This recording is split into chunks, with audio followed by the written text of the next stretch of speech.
Mi nombre es Daniel Colón Ramos y yo soy un profesor en la Universidad de Yale. Y mi laboratorio está interesado en entender los mecanismos moleculares y los mecanismos celulares que básicamente coordinan el desarrollo de estructuras como el cerebro o el sistema nervioso. Y además de eso, estamos interesados en entender cómo es que el desarrollo de ese sistema nervioso influencia los comportamientos animales. Y nosotros hacemos nuestros trabajos en un nemátodo, un gusanito, que se llama C. elegans. No es tan grande como está aquí en esta imagen, es más bien del tamaño del acento en mi apellido. Y yo soy una de las primeras personas en mi comunidad que se convirtió en un científico y sacó el PhD. Y cuando regreso a mi comunidad, muchas veces la gente me pregunta qué estoy haciendo yo trabajando en un nemátodo, por qué estoy mirando el sistema nervioso y también cómo fue que terminé yo en la ciencia. Y la manera en que yo contesto esa pregunta es básicamente diciéndoles que todos nacemos científicos.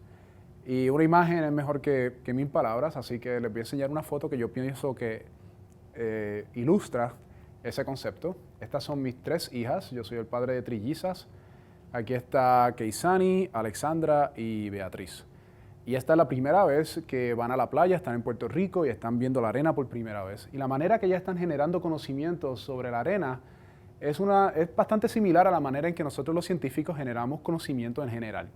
Ellas están experimentando, están cogiendo la arena, tocándola, comiéndosela, desafortunadamente. Y básicamente aquí hay varios puntos que yo pienso que son importantes que ilustran cómo es que los conocimientos en general son generados. De primera instancia, es importante reconocer que lo que ellas están aprendiendo sobre la arena aquí son conocimientos que van a aplicar después en cualquier contexto en el cual encuentren arena, no solamente en esta playa. Y eso es esperanzador, sobre todo para mí, porque yo espero que uno de los conocimientos que ellas implementen en el futuro es que la arena no es comestible. Pero fuera de broma, es importante reconocer que nosotros lo que aprendemos, y esto lo hacemos los científicos, es aplicable a varias circunstancias, no solamente a las circunstancias que estamos viendo. Por ejemplo, nosotros trabajamos en el nemátodo, pero los conocimientos que estamos generando en el nemátodo son aplicables a otros organismos, incluyendo el ser humano. Pero también es importante reconocer que, por ejemplo, ellas están aprendiendo sobre la arena porque están sentadas en arena. Si estuvieran sentadas sobre nieve, estuvieran aprendiendo sobre nieve. Y en ese sentido, nosotros aprendemos dependiendo del contexto. Y esto es importante también para entender cómo es que se generan los conocimientos científicos. Porque los científicos estamos generando conocimientos que son aplicables ampliamente, que benefician a la humanidad, a la amplia humanidad. Pero es importante reconocer que los científicos todos salimos de alguna parte. Y ese lugar de donde somos influencia la manera en que nosotros pensamos sobre la ciencia, influencia nuestros intereses científicos y por ende influencia la ciencia en general. Y yo quiero básicamente compartir con ustedes una experiencia personal de cómo fue que yo me interesé en las preguntas en las cuales que estamos trabajando, que yo pienso que ejemplifica un poco lo que estoy diciendo aquí. Yo nací y me crié en Puerto Rico y fueron escenas como estas las que yo veía cuando yo era niño en Puerto Rico. De hecho, estas tortugas tinglares están saliendo de un nido que no está muy lejos de donde yo me crié en Puerto Rico. Y viendo eventos como este, yo me preguntaba como niño, ¿cómo es que estas tortugas saben, una vez nacen, cómo ir hacia el mar y cómo llegar hacia la playa? Y básicamente fueron experiencias como estas las que me influenciaron a mí a después seguir una carrera en la ciencia y hacer preguntas no muy disimilares a esas mismas preguntas que me estaba haciendo como niño, ahora como científico, tratando de entender cómo es que se desarrolla el sistema nervioso y cómo es que el desarrollo de ese sistema nervioso entonces influencia el comportamiento animal. Y estas son experiencias muy, muy personales, pero no son experiencias únicas, porque si uno habla con otros científicos resulta que todo el mundo tiene un cuento parecido a este. O sea, el cuento es muy personal, es muy particular a la experiencia del científico con quien se está hablando, pero todo el mundo tiene un cuento que lo influenció y dio paso a algún interés que básicamente es el interés que ellos están siguiendo ahora en su vida profesional. Y es importante reconocer esto. Es importante reconocer esto, sobre todo si hay interés en fomentar la educación científica, porque esta es la raíz de los intereses de las personas. Y cuando no se reconoce puede tener efectos negativos en el desarrollo de la educación científica. Y quiero también utilizar una experiencia personal para básicamente discutir por qué pueden tener efectos negativos. Estas semillitas son las semillas del tulipán africano y cualquier niño que nació y se crió en el Caribe, en Puerto Rico, reconocerá la forma de corazón de esta semilla y las habrá visto flotando por el piso en las tardes veraniegas porque son muy comunes y son un ejemplo excelente de dispersión de semillas, donde el viento pues se las lleva por la forma de la semilla y la membrana transparente. Cuando yo iba a los salones de clase de ciencia, los ejemplos que se utilizaban para dispersión de semillas no eran ejemplos como este, que eran ejemplos que eran importantes, que existían en el contexto en el cual yo me había criado. Eran más bien ejemplos como este los que se usaban. Este es otro ejemplo precioso de dispersión de semillas. Esta es la semilla del arce, en inglés le dicen maple tree. Son en forma de helicóptero y también se las lleva el viento, y un ejemplo muy bonito. Y es muy relevante, sobre todo si uno es un niño que nació en estas áreas del mundo que están aquí en verde. Pero si tú eres un niño como yo, que naciste en un área del mundo que está aquí en gris, bueno, yo nací acá en Puerto Rico, pues las probabilidades son de que tú nunca has visto un arce en tu vida, o sea, nunca has visto un árbol así.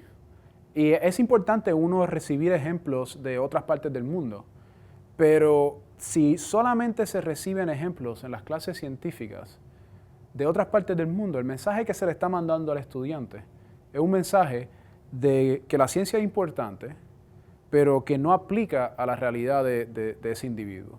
Entonces se destruyen potenciales carreras en la ciencia.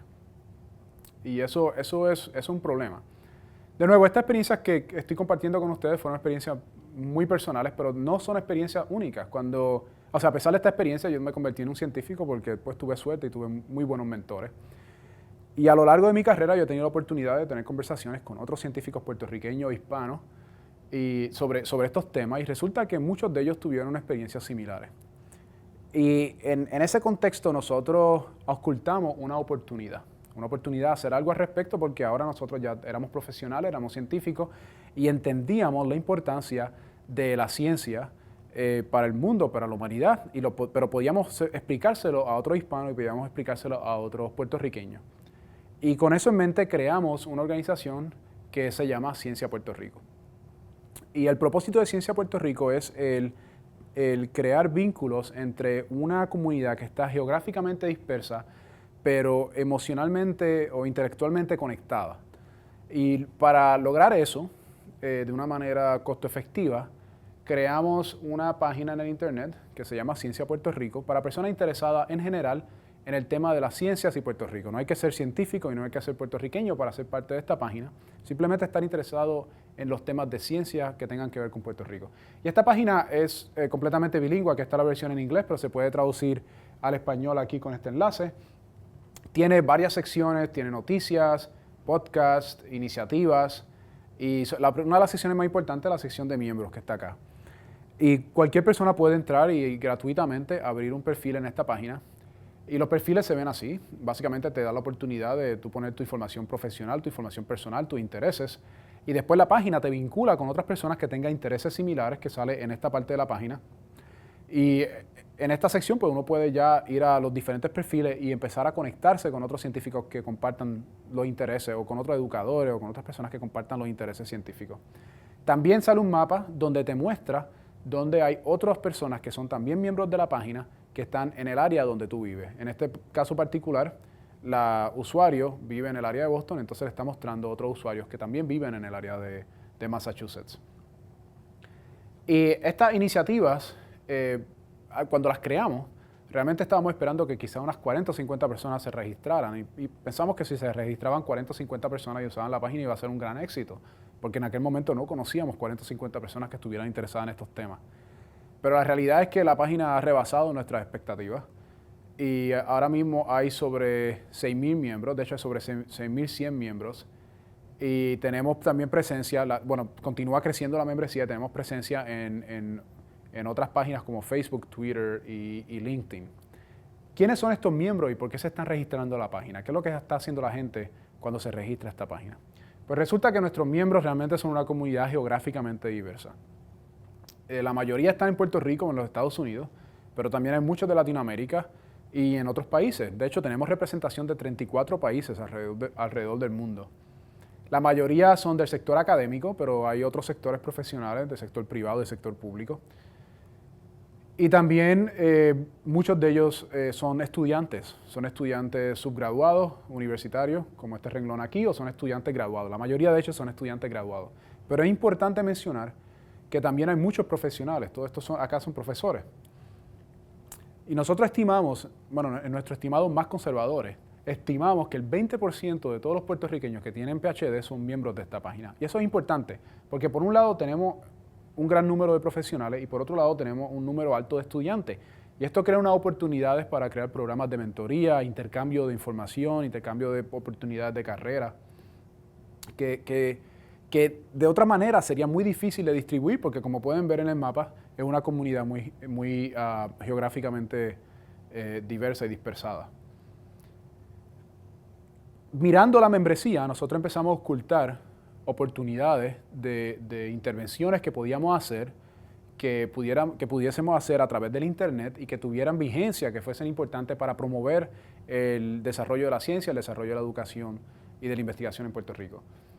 Y una de las iniciativas que identificamos fue el promover lo que llamamos el alfabetismo científico. Nosotros pensamos que el tener alfabetismo científico en el siglo XXI es equivalente a saber leer y escribir en el siglo XX. O sea, es muy importante conocer sobre ciencia en este siglo. Y también ocultamos oportunidades en el sector de la educación de K12 y en la parte de mentoría y recursos profesionales a personas que estaban interesadas en desarrollar carreras en la ciencia.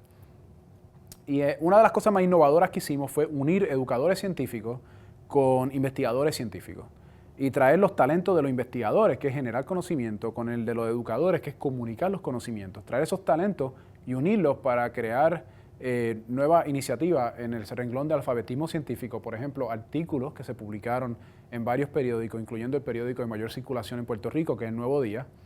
También crear podcast. Nosotros establecimos una relación con Science Friday para sacar estos podcasts. Y fueron tan bien recibidos estos materiales que preparamos, que decidimos que deberíamos preparar un libro. Y preparamos, de hecho, un libro que se llama Ciencia Boricua. Y ese libro se hizo hace como año y medio. Ya está en su segunda edición. Se agotó la primera edición en menos de 9 meses. El libro se empezó a utilizar mucho en las escuelas públicas de Puerto Rico. La razón por la cual se empezó a utilizar mucho es porque este libro, a pesar de que no fue escrito para ser usado en las escuelas, el libro lo que básicamente hace es que nosotros le pedimos básicamente a los científicos que escribieran ensayos donde comunicaran su interés en la ciencia, su pasión en la ciencia, qué es lo que los atrae a ellos, y lo comunicaran de una manera que fuera accesible al público en general. Y hay unos ensayos preciosos. Uno de los ensayos que a mí me gusta mencionar mucho es un ensayo escrito por un geólogo donde discute cómo es que Puerto Rico realmente nació en el Océano Pacífico. Y la manera en que el geólogo discute eso es que hay unos sedimentos en Puerto Rico que nunca han existido en el Océano Atlántico, que son del Océano Pacífico. Y utilizando esos ejemplos, el geólogo básicamente ilustra cómo es que se hace la ciencia y cómo es que a través del movimiento de las placas tectónicas, esa parte de Puerto Rico vino a parar del Pacífico al Atlántico. Ese ejemplo lo utilizan mucho los maestros de ciencia de las escuelas para de nuevo ilustrar conceptos como placas tectónicas y también el concepto de cómo es que se genera la ciencia, cómo la ciencia nos permite ver más allá de lo evidente. Y en ese contexto nosotros empezamos, al ver que se estaba utilizando en los salones de clase, empezamos a crear proyectos con los maestros, entrenamiento a los maestros, pero también proyectos donde traímos a los científicos a los salones de clase a interactuar con los estudiantes. Esta fue la primera vez que muchos estudiantes tuvieron una oportunidad de conocer un científico en su vida. Y en ese sentido nosotros estábamos derrogando estereotipos y también motivando a los estudiantes a pensar sobre posibles carreras de la ciencia, a interesarse en la ciencia, porque había personas como ellos que estaban haciendo ciencia y que tenían preguntas que quizás ellos tienen como niños. Y son preguntas que estos científicos han continuado estudiando, como los ejemplos que yo di al principio de mi charla. Aquí tenemos otras imágenes de científicos interactuando con estudiantes en una de las actividades que nosotros hicimos alrededor de este libro. Y por último, otra de las iniciativas que hicimos fue el crear unos talleres. Uno de los talleres que creamos se llamó Quiero ser científico y ahora qué hago. Se hizo en Puerto Rico un sábado durante un fin de semana largo, así que no estábamos muy seguros de cuánta gente iba a ir, pero tuvimos casa llena. Sobre 150 estudiantes vinieron al taller. Nosotros traímos científicos de Estados Unidos, científicos de Puerto Rico también participaron. y tuvimos discusiones sobre carreras en las ciencias y sobre las experiencias de estas personas, contestando preguntas sobre todo de los estudiantes, sobre las experiencias de estos científicos durante sus carreras. La razón por la cual yo quería hacer este video y quería compartir con ustedes esta experiencia es porque yo pienso que estas iniciativas que tuve la oportunidad de discutir hoy y las iniciativas que no tuve el tiempo para discutir, básicamente ilustran un punto importante que es transferible a otras comunidades. Ilustran el hecho de que cuando uno coge una comunidad de expertos, aunque esté geográficamente diversa, uno puede utilizar herramientas como las herramientas de lo que se llama el Social Networking Tools o el Web 2.0 para entonces crear vínculos entre comunidades que están geográficamente desparramadas pero que tienen intereses en común. Y puedes poner esas comunidades, esa experiencia, esos conocimientos a producir y a revertir para beneficio de la ciencia y para beneficio de las comunidades de origen. Y yo pienso que esa lección es transferible a otras comunidades. Por ejemplo, si nosotros vemos la productividad científica a nivel mundial, la mayor cantidad de ciencia, la mayor productividad científica está realmente concentrada en zonas geográficas muy limitadas. Se hace principalmente en Norteamérica, en Europa, sobre todo Europa occidental y en Japón. Si fuésemos a dibujar este mapa basado en esta gráfica de productividad científica, el mapa se vería algo así. Cuando yo miro un mapa así como científico, yo lo que veo son oportunidades perdidas.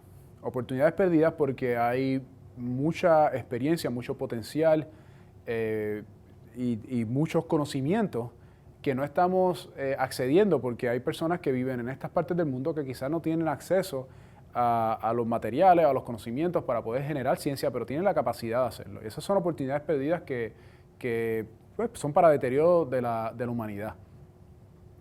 Y las herramientas que yo presenté hoy son herramientas que permiten básicamente que comunidades geográficamente dispersas puedan contribuir a estos otros lugares que quizás no tengan el acceso a los sitios que están haciendo ciencia. Y eso es importante porque es importante reconocer que hay científicos de estas regiones, pero esos científicos están geográficamente dispersos en estas áreas. Y si se fuese a coger esos conocimientos y utilizando herramientas como las que yo mencioné hoy, se fuese a revertir esos conocimientos para beneficios de estas otras comunidades, yo pienso que eso redundaría en grandes beneficios, no solamente para estas comunidades, sino también para la ciencia y para la ancha humanidad. Muchas gracias.